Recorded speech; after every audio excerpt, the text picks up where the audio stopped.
இருக்கிறது. குறிப்பிட்ட அது புதுச்சேரியில் குறிப்பிட்டவர்களுக்காகவே இது வந்து புதுச்சேரி மாநிலத்தை அடையாளத்தை அழிக்கிறதும், புதுச்சேரி மாநிலம் வந்து ஆன்மீக பூமி அப்படின்ற ஒரு விஷயத்த இல்லாமல் போக செய்கிறதும், நாளை பின்ன என்ன ஆகும் அப்படின்னா நடுவிலே ரோட்லேயே குடிக்கிற ஆரம்பிக்கிறது ஒரு பெரிய கலாச்சார சீரழிவு வந்துடும். ரோட்லேயே குடிப்பாங்க, அதுவே வந்து இது கலாச்சாரமாக்குவாங்க. மேற்கொண்டு இன்றைக்கி பொதுவாகவே பார்த்தாக்கா ஆண் பெண் வந்து பார் வாசல் நின்று லேடியும் பெண்களும் வந்து மது வாங்கிறத நம்ம பார்க்குறோம்.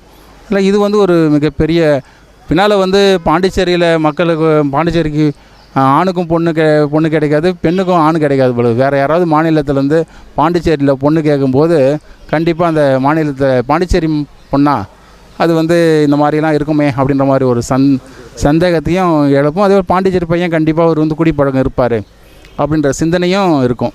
பாண்டிச்சேரி மக்கள் பெரும்பாலும் வந்து குடிப்பது வந்து இல்லை, வெளி மாநிலத்தை வந்து குடிக்கிறவங்க தான். ஆனால்